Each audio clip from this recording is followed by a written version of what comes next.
So you have to pay attention and understand that you will keep losing your ability to stay with the breath. You'll keep losing it. Why? This is very important. The reason you keep losing your ability to stay with the breath is because you don't have the ability to maintain your attention on anything very long. That's part of the condition that we are in as human beings. Our ability to maintain our attention is very, very limited, and we don't even know that that's the case.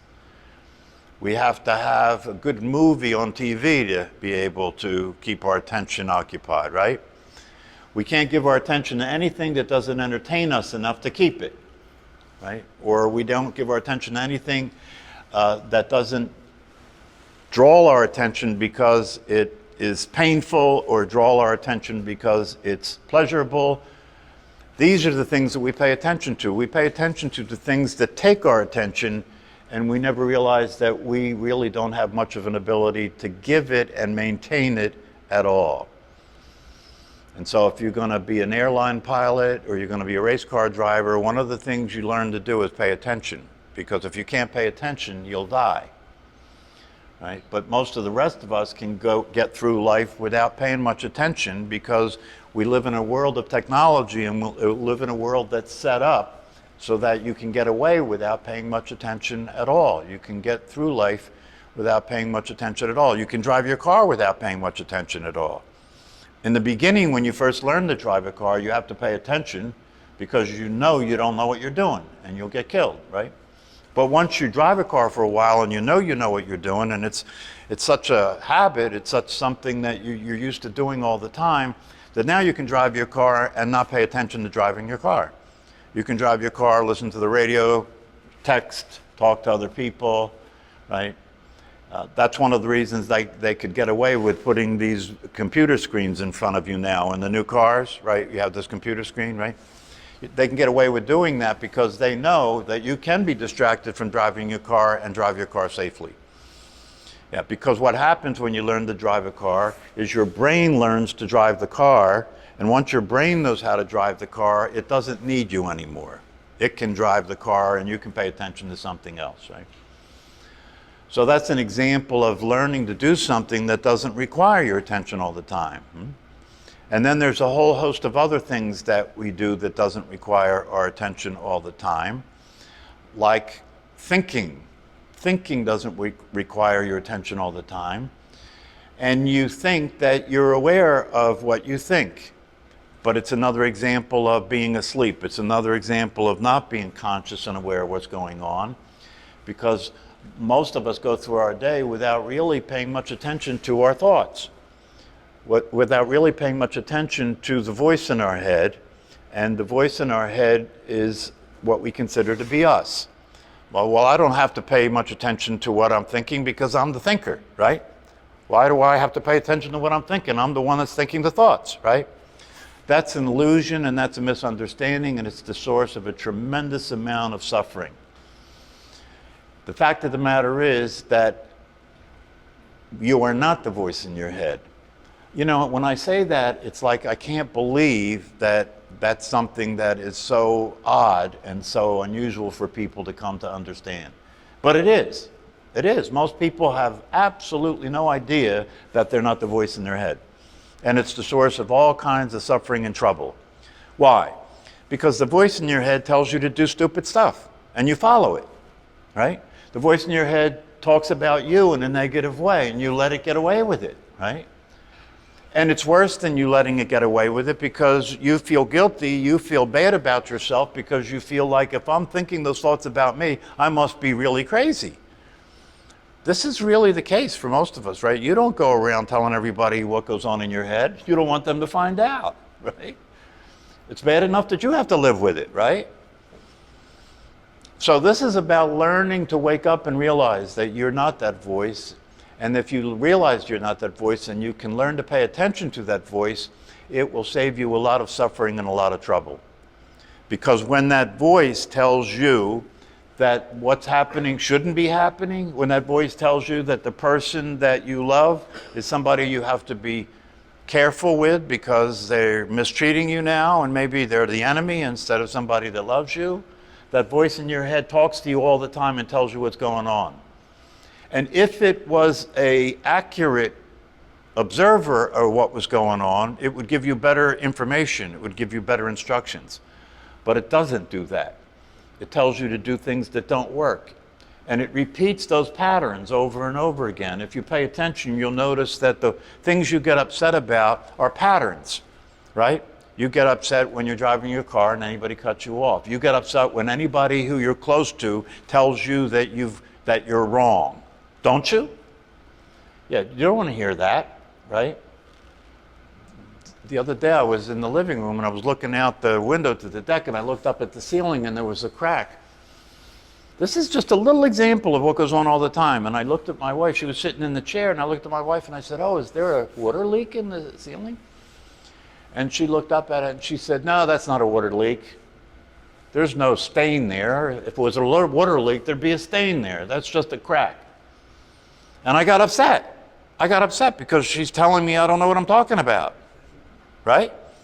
That goes on all the time for us. When anybody tells you something like that, you have an attitude about it, right? Like, don't tell me, I'm not wrong. Well, of course I was wrong, right? But we don't have much of a capacity to be wrong. We're committed to being right, aren't we? Yeah. Isn't it true that you think the thoughts in your mind are the truth? We don't stop and look at these things, but these are causing us tremendous amount of suffering. We all walk around in this world thinking the thoughts that are occurring in our mind are the truth. That's about as crazy as you can get, especially given some of the thoughts that happen there, right? But even with the crazy thoughts that happen there, you and I as human beings have been conditioned and learned to believe our thoughts, haven't we? You don't question your own thoughts, do you? When you think a thought, you consider it to be a fact, not a thought, right? So we all walk around with a different voice in our heads, and we all walk around with a voice that's saying different things, but the voice that's saying different things believes that it's telling the truth. My voice is telling the truth. Your voice is wrong. If your voice isn't saying what my voice is saying, your voice is wrong. Isn't that the way we operate? Yeah. When you wake up and you begin to pay attention, it becomes obvious that your thoughts aren't the truth. How could your thoughts be the truth? How could your thoughts? Because your thoughts are as crazy as you wake up in the morning and it's raining and you have the thought that it's going to be a terrible day. It's miserable because it's raining. Is that true? You know, we don't even stop and look at it, but is that true? Is it true because there's water falling from the sky that it's going to be a miserable day? But if you listen how we agree that these things are true, it makes it even harder, because if you turn the radio on, what's the weatherman say? It's going to be a miserable day. Now when you listen to the weather report on the 6:30 news, right? When I was a kid, they used to just say the weather, right? Tomorrow it's going to be sunny, this is the time. Now when the weather report comes on, they say 35 million people are under the threat. It's not just the weather anymore, it's like something's going to get us, right? Every night, the weather changes every day, but on the 6:30 news, we're under threat every day. And yet nothing seems to happen. I don't know, maybe we just are lucky. Or maybe they're selling something and they want to get our attention before the commercial comes on. So when you wake up, when you start to practice meditation, you literally start to wake up. You start to realize, what was I thinking? You start to realize, what was I imagining? What was I dreaming? No wonder my life doesn't work. No wonder my relationships don't work. No wonder I'm miserable. No wonder I'm paranoid. No wonder I can't get to sleep at night. No wonder I'm on medication. No wonder I drink too much. No wonder I eat too much. It starts to become apparent that this is not an accident. You're not just a victim. It's not just unfortunate that your life is the way it is. No, it's the way it is because that's how you're living it. It would seem that that would be obvious, wouldn't it? Yeah, but that's not the way we relate to our own lives, right? If my life doesn't work, it's because of you, right? If your life isn't working, you're miserable, you start to give the fisheye to the people close to you, you know? Oh, now I know why I'm miserable. It's because of you. What was I thinking when I married you, right? Or we blame the president, or we blame politics, or we blame the weather, or we blame the past, or we blame the future, or we blame our body, or we blame the food, or we blame the, right? It's all out there. I don't have anything to do with it. I'm perfect, I'm fine. If the world changed and was like I need it to be, I'd be happy. That's how we live our lives. That's called stupidity. That's literally stupid because it's inconsistent with the facts. It's inconsistent with the way things are. And when we practice meditation, we can start to slow down. Maybe for most people, it might be the first time in your life that you ever stopped and sat still for any period of time and were quiet and paid attention to what's going on inside. Maybe the first time in your life that you've ever done that. For some people, they will live their entire life and die and have never sat still for just 5 minutes and not done anything their entire life. That's why it's so hard to practice meditation, because we're so used to operating in the momentum of life, moving, thinking, doing, acting, correcting, sleeping, eating, moving, thinking, doing, acting, sleeping. It's like a pattern that just keeps replaying over and over again, over and over again. And when you meditate, you can start to wake up enough to ask yourself some important questions like, where the hell is this going? You know what I mean? Where is this going? I get up every day and go through the same pattern, right? Making money, eating, sleeping, doing the things that I have to do day after day after day, right? And at some point, you have to begin to ask yourself, where is this going? When you're a kid, you can't wait to be a teenager. When you're a teenager, you can't wait to be an adult. When you're an adult, you can't wait to get divorced so you can get on with your life. When you're an adult, you can't wait to get your career settled, right? So the way human beings live their life is they look forward, don't they? Don't you look forward? Yeah, today's what? Today's Thursday? So now we're looking forward to Saturday. Right? Because today's Thursday, thank God it's Friday, and then it's Saturday, right? And then we have Saturday and Sunday to do our best to relax and overeat and overdrink and, not get anything done. And then Monday happens, right? And then we all know that Monday is not a very good day. It's the same day as every other day, right? But we all know, no, Monday's not a very good day. Wednesday's a better day than Monday. That's the hump, right? And then Friday is the better day of all the days in the week because that's the last one, right? That's how we're living our lives, and we don't even pay attention to the fact that we're living our life as if whatever is going to happen that works and whatever is going to happen that I want to happen isn't happening now. It's going to happen sometime, someday, right? So I'll just keep looking forward. I'll look forward to my vacation. I'll look forward to my new car, I'll look forward to the marriage, I'll look forward to the divorce, I'll look forward to the children, I'll look forward to the new house, I'll look forward to, in the end, I'll look forward to retirement, right? Isn't that the big one? Yeah, everybody around the water cooler is talking about how much time do you have left, right? That's the question, right? How much time do you have left? How much time do you have left before you don't have to come to work anymore and you can sit at home and be bored and scared to death because the next thing is your death? That's what retirement is. Right? For most of us, right? Yeah, because we've been waiting so long to be able to relax, and after we're retired, after about 1 week of relaxing, it's like, this is it? This is retirement? I'm in deep trouble now, right? So what you want to do is you want to get out of the craziness early, right? You want to get out of the insanity early enough to enjoy some of your life before the body dies, right? And in order to do that, you have to wake up and come out of this crazy reality that everybody's stuck in. And everybody is stuck in it, right? Because the things I'm saying to you, you don't hear people talk about too much, do you? Yeah, because they don't even know that any of this stuff is going on. They think, oh, that's just life, right? They think it really is true that Monday's not as good as Friday. They think it really is true when it's raining that means it's going to be a bad day, right?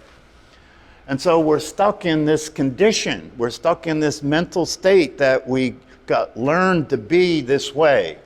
We were little kids. We didn't know anything. Everybody else was a giant, and they seem to know what's going on. So I'll just accept that they'll tell me, and then I'll know, right? It's a very important day in your life when you realize that the people who raised you and brought you up did not know what was going on. If they did, they would have been much happier. And if they could teach you what was really going on, you'd be much happier. But they didn't, and you don't. And so you have to come out of the dream. You have to wake up and come out of this conditioned state that you're in which you think money makes people happy, in which you think being in control is what life is about, in which you think looking good is what life is about, in which you think dominating and resisting being dominated is the way to live your life.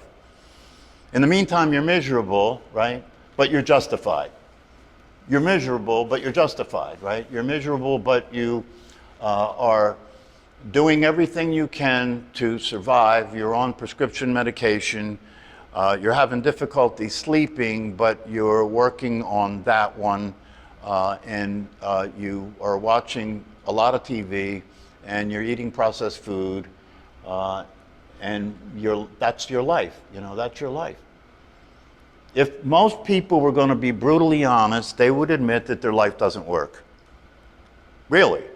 And I'm talking about people who would tell you that it does. That's why when people tell me that other people tell them they're happy, I say, yeah, right.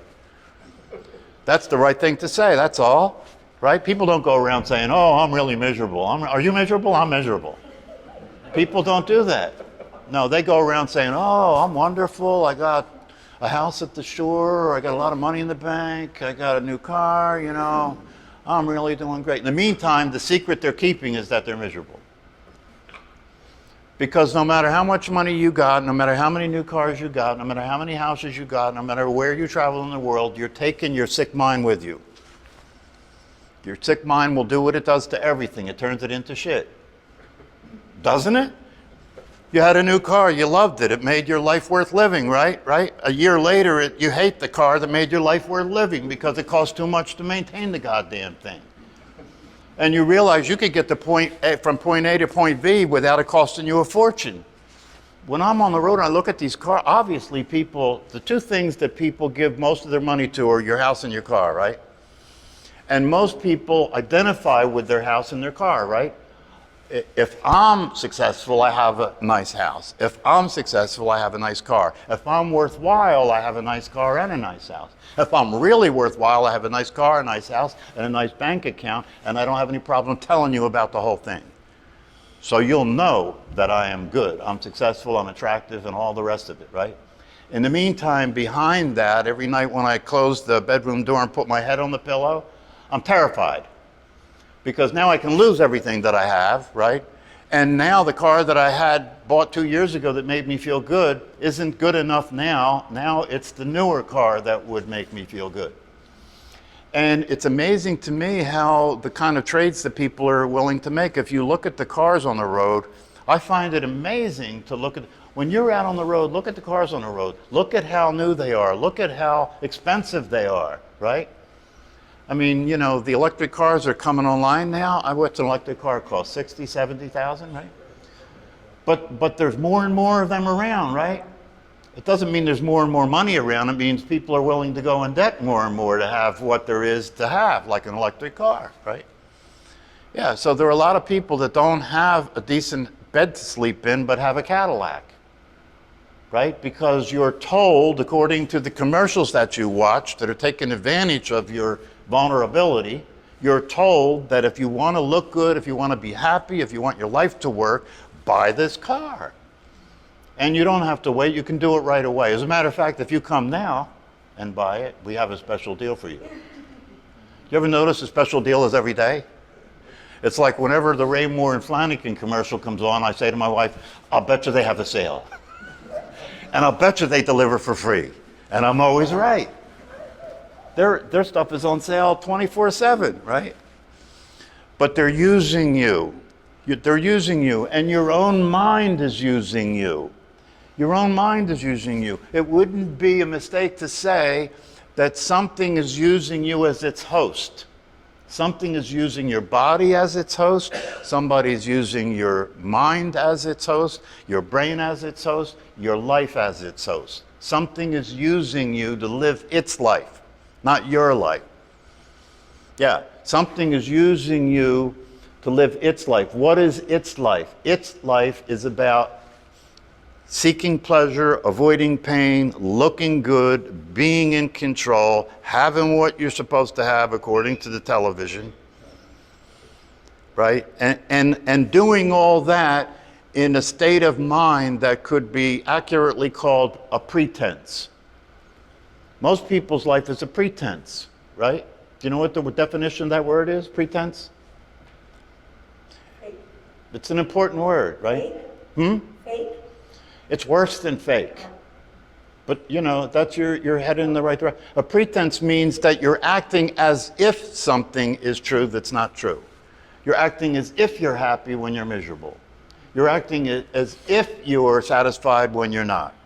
You're acting as if you have peace of mind when you're not.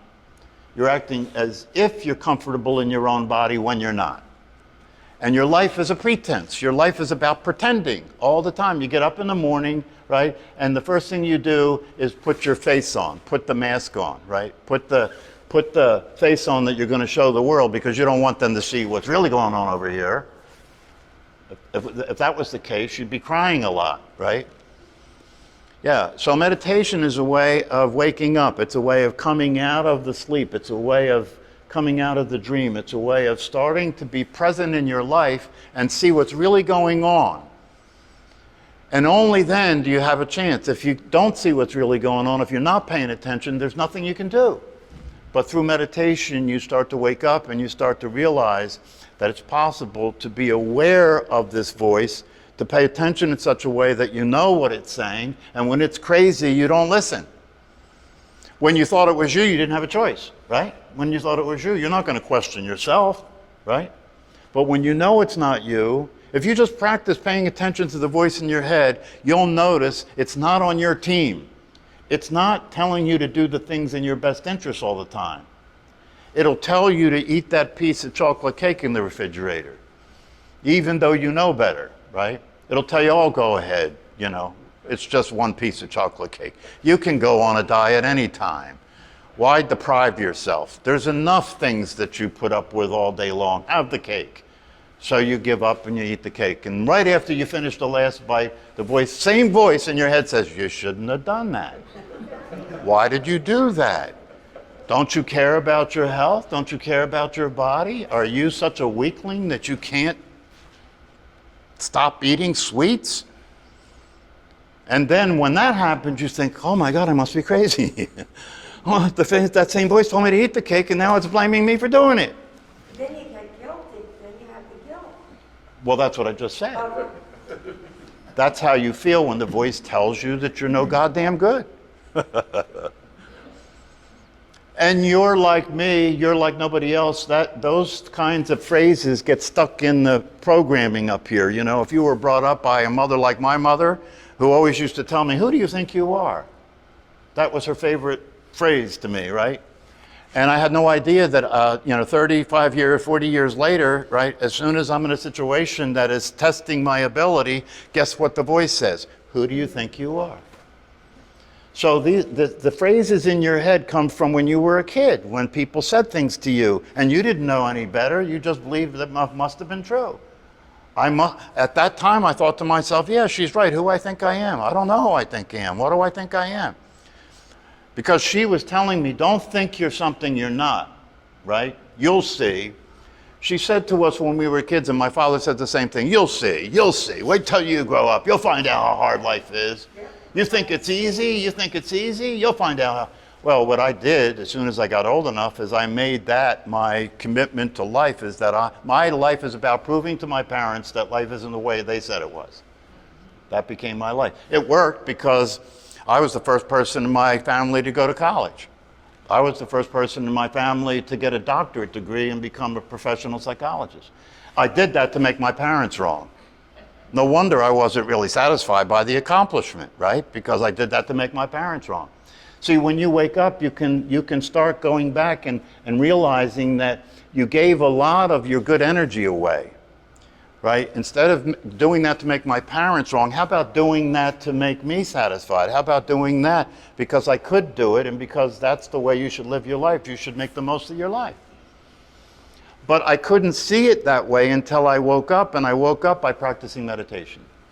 So I say, if you learn to practice meditation and you practice meditation every single day without fail, you will be in a psychotherapeutic process. You will start to wake up, you'll start to see what doesn't work in your life, and you'll start to see that there's things that you can do to actively change that and make a difference.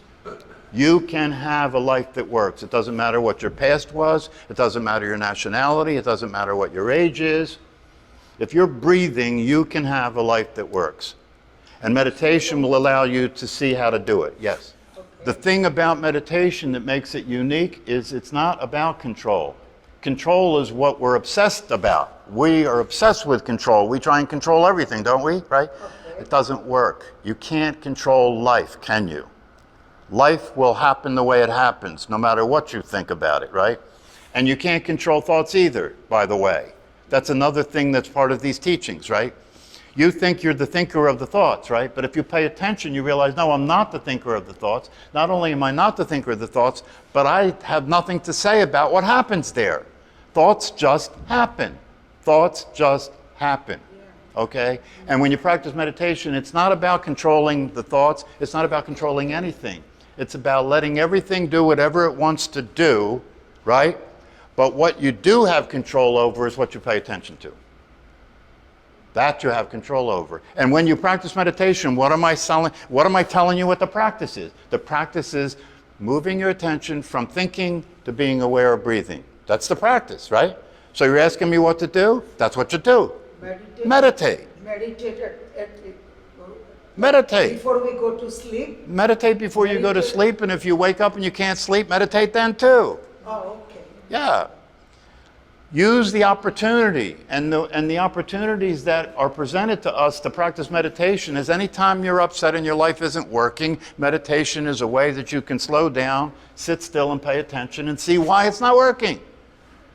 And then you can do something about it, right? But if you just keep following the news and following the herd's in a hurry to go off a cliff. You know, there's most of the scientists that understand how things work tell us that you better learn to live in the present moment, because if you're planning on living in the future, you got a problem. Because if things continue the way they're going, we ain't going to have no future. So you better learn to live in the present moment. The other reason that you better learn to live in the present moment is because the present moment is reality. The future is a dream. The future never comes into the present. The future never happens. The only thing that ever happens is the present moment. In meditation, we're learning to focus on the present moment and stay tuned into the present moment, because that's when the breathing is happening in the present moment. So if you follow the breath, you're being present to what's happening right now. And by practicing that and learning to do that, right, it starts to become natural. You start to be able to be present to what's happening right now all the time. And then you understand that's your whole life. Your life never happens anywhere else but in the present moment. So if you learn to be there with your life, you'll be with reality. And you'll understand that if you spend time thinking about the future and the past, as a good friend of mine says, you're spending time paying attention to what's not happening. Paying attention to what's not happening is not a good idea, because what is happening is your life. And when you're paying attention to what's not happening, you're not paying attention to your life. And your life is real. What's not happening is not real, right? So these are some of the things to take into consideration in terms of why you want to practice meditation and why you're willing to learn to meditate and do it every single day.